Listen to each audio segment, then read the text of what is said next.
Tabamkije mwebwe mwese mwahisemo gukurikira ibiganiro vyacu kaze murano makuru mu Kirundi duhera ku ngingo nkuru ziyagize. Umuyobozi mukuru w'ishirahamwe Regidezo aragabisha bubatse amazu hejuru y'umuhora w'umuyaga nkuba mu gisagara ca Bujumbura.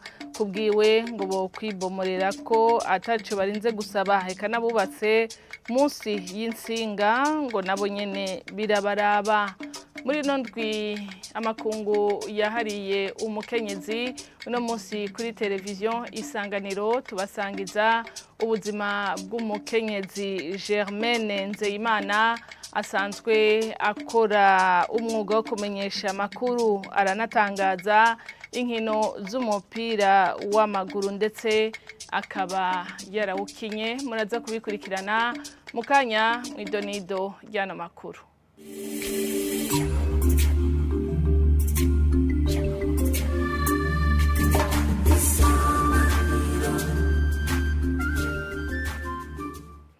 Ndasubiye kubaramutsa. Abubatse inyubakwa hejuru y'umuhora w'umuyaga nkuba mu gisagara ca Bujumbura basabwa kwibomorera atakirinze gusabwa.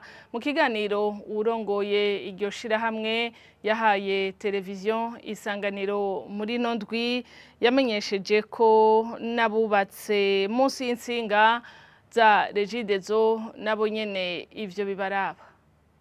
Tufise umugambi ko zosubiza nsinga zose izica mu kuzimu, tuzoguma zica mu kuzimu mugabo dushizeho insinga zifise ubushobozi bushobora gutwara umuyaga nkuba aha mu gisagara. Hama kuvyerekeye abubakiye ku nsinga, hari nabubatse munsi y'insinga. Mpereye kubatse ku nsinga hejuru y'insinga cyane cyane nko mu Ngagara byaribonekeje cyane n'ahandi. Abo bomenya yuko muri uwo mugambi dufise wa rehabilitation bo baratubisa kuko plan ya insinga zacu iri turahafise.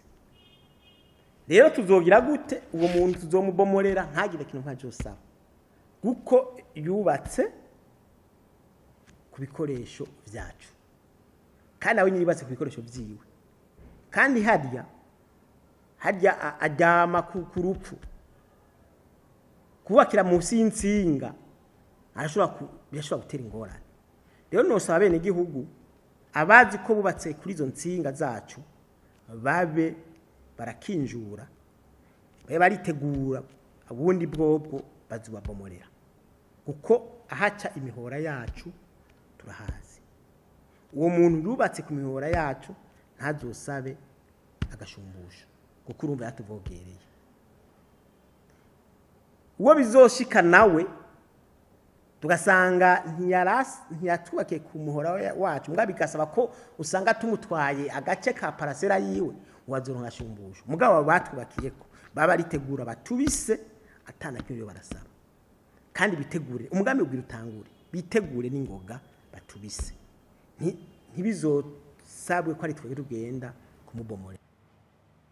Muri nondwi amakungu yahariye amateka y'umukenyezi kuri televiziyo Isanganiro uno munsi tuza kubaganirira ibijanye n'umukenyezi akora umwuga wo kumenyesha amakuru, akaba asanzwe anatangaza amakuru y'inkino z'umupira w'amaguru, umupira asanzwe yarakinye. Germaine Nzeyimana numwe mu bamenyesha makuru batatu b'abarundi bazoja gukurikirana inkino ipari mu Faransa mu kwezi kw'indwi. Amakuru yiwe tuyabaza Mihaye Kanyange. Je narabaye umukinyi nivyo narabanye umukinyi wo mu vyicaro bitonya vy'abigeme, ndavuga mugwi w'abigeme umupira w'amaguru.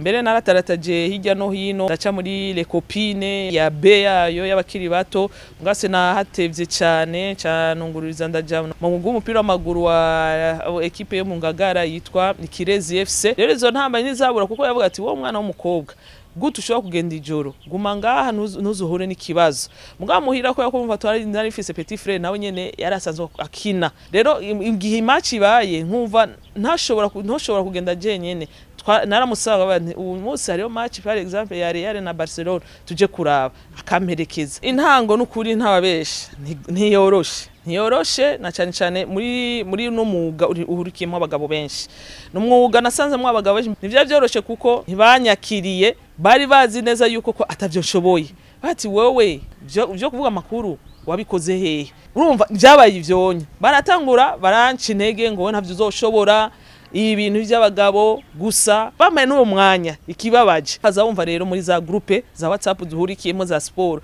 ngo uyo mukobwa ninde ngo ntaco azovamwo si ikintu coroshe ariko ikintu cose iyo gikunze uracitangira yego urugo ntutegerezwa kuruta hama n'akazi ntutegerezwa kugaheba cyose ndagerageza kugira ngo ndabitunganye neza nibakwe ritaronse bose je niyumvise neza ndaryoherwa ndavuga ni nukuri araho umuntu akora kibaza ati ntawe bizoshika munakica intege aho ati je nukuri ntani kiriko kirambona rero kuba ndumukenyezi umwe mu bagabo babiri je nukuri n'ikintu ahubwo nashimye Imana cyane yuko kibaye kumva yuko je natowe mu bandi sinokubwira ngo nubumenyi bwishi fise hari abantu benshi nubaha muri uno mwuga bambanjirije imbere yanje nubaha cyane n'ubunyene ariko kuba barantoye je nk'umukenyezi je navuze nti si je ngiye gutetereza igihugu ivyo zoshobora gukora nzobikora.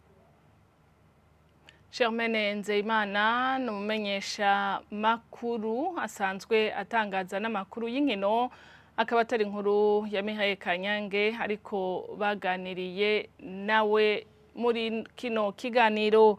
Amakuru twabateguriye harabandanya ishirahamwe Dikate International Burundi riharanira ineza yo gutandukanya imvyaro ribona ko abarundi bari bakwiye kuvavanura n'ibintazi bagakoresha uburyo buzwi mu gutandukanya imvyaro kugira bifashe umukenyezi gushika kwiterambere rirama. Ivyo bivugwa n'umukuru w'iryo shirahamwe hakaba hari mu gihe kuri uyu wa gatanu iryo shirahamwe ryariko rirahimbaza umunsi mpuzamakungu wahariwe umukenyezi. Iyo nkuru tuyibaza Sheila Irambona. Uburyo bwo gutandukanya imvyaro bakaba bamaze imyaka 10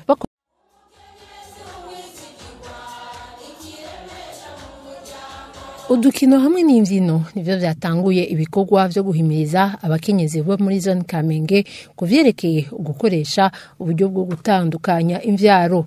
Ivyo birori bikaba vyatunganijwe n'ishirahamwe Ditika International. Kuri no munsi wahari wa gateka k'abakenyezi iryo shirahamwe rikaba ryashatse gufata akaryo ko kuyagira abakenyezi icerekeye gukoresha ubwo buryo. Uworongo iryo shirahamwe amenyesha ko muri ivyo bikorwa bamenyesheje ko umuryango utegekanya neza abana uzovyara ngo bituma ko umuvyeyi ategekanya imvyaro maze agaheza akiteza imbere. Twerekanye intambamye zihari y'umuryango ufise abana benshi kandi udafise uburyo. Twabonye ko umukenyezi adasubira gutera imbere. Twerekanye kandi ubudasa buhari y'umuryango bategekanijwe ku mushinga naye n'umupfasoni bose bakora kugira babesheho umuryango. Kandi umuryango uraboneka ko wifashe neza kuko umugore n'umugabo bafashanya. Muri ivyo bikorwa hakaba habaye n'ikiyago abakenyezi bakaba bagarutse ku kuntu ibihuha bituma batemera gukoresha ubwo buryo. Uwo arongoye iryo shirahamwe akabatumirira kuvavanura n'ivyo bihuha. Twerekanye intambamye zihari y'umuryango ufise abana benshi kandi udafise uburyo. Twabonye ko umukenyezi adasubira gutera imbere. Twerekanye kandi ubudasa buhari y'umuryango bategekanijwe ku mushinga naye n'umupfasoni bose bakora kugira babesheho umuryango. Kandi umuryango uraboneka ko wifashe neza kuko umugore n'umugabo bafashanya. Abakenyezi bakaba bashimye izo nyigisho. Umwe muri bo akavuga ko agiye kuzisangiza ikibano. Twatahuye byinshi tutari tuzi, batubwiye tugende kubibwira abo twirirwana dukorana, abo dusangira ibikorwa, haba mu ishengero mwicarana ukamwibwira uko biri bugende, abikunze bigakunda bakashobora kuvyara urugero kugira ngo bashe kuronderera abo bana bake bafise cyangwa abana bariko baravyara neza yarose umwanya wo kuza araruhuka. Twamenyeshe ko hambavu yo guhimiriza iryo shirahamwe ritanga ubwo buryo bwo gutandukanya imvyaro bakaba bamaze imyaka 10 bakorera mu gihugu kibanyi ca Republika ya Demokrasi ya Kongo. Turabandanya nano makuru tugaruke mu gisata c'inkino aho gukomeza igisata c'amashure yigisha umupira w'amaguru abakiri bato vyotuma umupira w'amaguru mu Burundi utera imbere no mu gihugu ukaronka abakinyi bateguwe neza. No mwihwezo wa Fabrice Munyaneza arongoye ishure ry'umupira w'amaguru mu gihe kuri uyu wa gatandatu iryo shure ryariko rihimbaza umwaka uheze ritanguye gutegura abana mu mupira w'amaguru, hakamenyesha ko iyo bariko barigisha bahura n'intambamyi zijanye n'ubukene bw'uburyo hamwe rero n'ibibuga. Uno munsi ikigo tatunganije ni ikigo c'isabukuru aho turamuka twigina umwaka umwe uheze dutanguye gukora bino bikorwa byo kumenyereza abana urukino rw'umupira w'amaguru. Intumbero twatanguranye dufise ni intumbero yuko vyavanye nuko tubona umupira w'amaguru umeze no mu gihugu cacu. Turabona yuko amakosa yo bahari manini abantu bo batabona n'abavuga ati les acteurs bari muri football nuko tutagira amashuri yigisha urukino rw'umupira w'amaguru. Nico ahanini bivanye na kahise kanje ko nabona arakinye umupira vyatumiye niyumvira yuko kugira ngo mfashe abana bo Burundi abana bakiri bato ko twotangura kubigisha umupira bakiri bato nka kujya mu bihugu biteye imbere ajya amashampiyona tw'amatura aba babigenza nabo babafasha amakademi abana bakabigisha umupira bakiri bato bakaduga bawumenyera gushikana bazoba aba professionnel. Intambamye tugira ahanini zivana n'uburyo imipira ivy'abana bambara ubu birazimvye cyane. Osi nkuko nabivuze turabuze ahantu abana tubashira nk'amazu, ivyo bikaba ari mu bintu rero ingorane tugira ko tuvuze ko ari academy ntibigarukira ku bibuga gusa aro ibindi bintu vy'intervena vyinshi bijamwe bituma academy yitwa ko ari ishuri nyene abana bakicara bakiga umupira w'amaguru uko bibereye. Ivyo rero zibiri mu ngorane twagize n'izindi rero ababwiye ni ibintu bijanye n'uburyo amasponsoro tutaronka abantu bari mu mashira hamwe nubwo tubitura iki gikorwa ntibaracumva cyane ku buryo boza bagafasha kujya tubona mu migwi yo hanze amasosiyete ari yasutenda amashampiyona gushika musanga imigwi ikomeye ko barakomezwa n'amasosiyete aba yaje kugira sponsor na publicité. Akamo tubateye tudabord tuteye akamo federation ijejwe urukino rw'umupira w'amaguru nga mu Burundi gushira inguvu cyane mu ma academy kuko mu ma academy ni nk'uwo muzi mushinge w'ivyo turondera vyose. Abana bakuze bazo mupira cyane bakiri batoyi bizotworohera no kuronka abakinyi dukinisha babandi bita ba professionnel. Nimba dukeneye kubona ba Messi ba Ronaldo bande bihera ngaha kuko nabo nyene bahereye hasi baduga gushika tumenye kurugere kuzigana ivo tubabonako.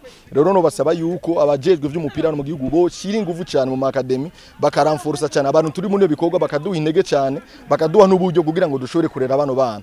Dufise abana ijana umva nivyoroshe mu bintu vy'uburyo birasaba yuko turonka soutien y'igihugu irahari turaronka ibibuga muga turakeneye soutien matériel kugira ngo dushobore kwankadira abana bana turanka abana benshi possible bashobora kwina umupira w'amaguru turonka abakinyi beza bazokinira mu gwinserukira w'igihugu. Dusozerere hano makuru mu ntara ya Rumonge aho amakomine yose yo muri iyo ntara ahamagarirwa gufata mu minwe ikibazo c'abakutsa kivi mu makomine basanzwe barimwo nakamo bategwa na buramatari w'intara. Hakaba hari mu nama yo kuri uyu wa kane n'abegwa bose n'igisata c'indero, ariko umuyobozi ajejwe indero mu ntara we ategeka abayobozi b'amashure gutanga ivyegeranyo vy'ukuri vyo kwisungwa. N'inkuru tubaza mugenzi wacu Jean Pierre Misago. Mu mashure amajana 345 ya shingiro na 53 y'inyuma ya shingiro hiyongera ko amashure n'ibigo vyigisha ubuhinga n'imyuga biharugwa mu ntara y'indero ya Rumonge harabigisha 4520 ubumva mu gitigiri wo kwibaza ko ari benshi ariko ngo ntibakwiye nkuko Isaac Ndikuriyo umuyobozi ajejwe indero mu ntara ya Rumonge bivuga. Ashikiriza ko vyabaye ngombwa ko ahatandukanye bikora kubigisha babakutsa kivi amashure bagwiriye ko akaremerwa cyane. uwo muyobozi nahafatira mu gusaba buramatari w'intara ya Rumonge yari yagendeye ico gisata kuri uyu wa kane ko ikibazo c'abakusa kivi gifatwa mu minwe n'amakomine nk'uko amakomine ya Muhuta na Bugarama yo muri yo ntara ya Rumonge abikora kugira ngo n'amashuri adafise abakusa kivi aterere kuko umuzigo wikorewe na benshi uremuruka. Leonard Niyonsaba buramatari w'intara ya Rumonge yishura kuri ico kibazo asaba ko abajejwe indero mu makomine bogira urutonde rw'ibikenewe nico c'abakusa kivi kirimwo mu nama y'amakomine kugira ngo ikoranye naco cigweko kandi abajejwe indero mu makomine bitabe mwene izo nama bakurikirane ku ibibazo batanze vyizwe banaterere naho badafata ingingo kugira ngo bigende neza. Abayobozi b'amashure basabwa gukora intonde z'ukuri. Izake Ndikuriyo akibutsa ko umukusa kivi abwirizwa kuba ari ukwiza amasaha 18 ku ndwi adakwiye kw'ishuri yi aje kuyongereza ku yindi shure. Harakoze mugenzi wacu Jean Pierre Misago, bakoze n'abandi bafashije kugira turonka no makuru twabashikirije kuri uno munsi. Reka ndabashimire namwe bwe mwese mwadukurikiye, ndabifuriza kugira ibihe vyiza.